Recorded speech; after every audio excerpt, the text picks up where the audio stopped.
Hi guys, welcome back to my mathematics tutorial. Again, my name is Peter C. Doppler Jr., your math tutor. So in today's lesson, we want to continue with finding the derivatives of the trigonometric inverse function. So this is cot inverse of x. So to find the derivative of cot inverse of x, or to derive the derivative of cot inverse of x, we take the function cot inverse of x and equate it to y. So cot inverse of x equals to y. Now the next thing we need to do is to get rid of this inverse. So to do that, we take cot on both sides. So we say cot of y and then cot of cot inverse of x. So cot of y is now equals to x because cot of cot inverse of x is equals to x. So now we differentiate using implicit differentiation. The derivative of cot of y is just minus cosecant square y times the derivative of y, which is just y prime. The derivative of x is just 1. So we divide both sides by cosecant square y, and then y prime is just negative 1 all over cosecant square y. So we can now find cosecant square y from the Pythagorean identity.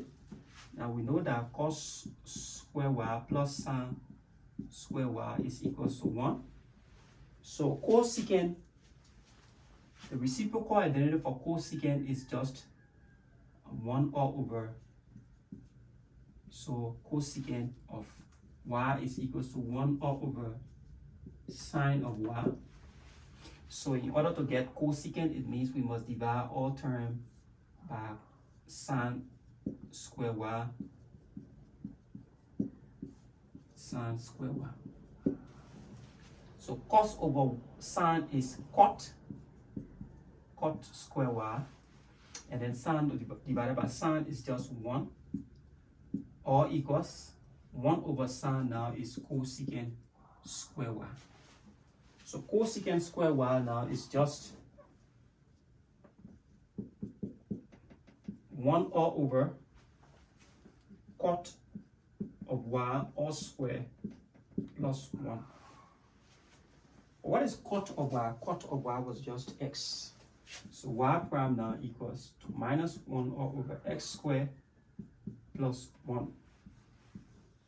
So in general, we say the derivative of cot inverse of x, or we use u now for a general function, of cot inverse of u is just equals to minus 1 all over x squared, not x but u squared, plus 1 times the derivative of u prime.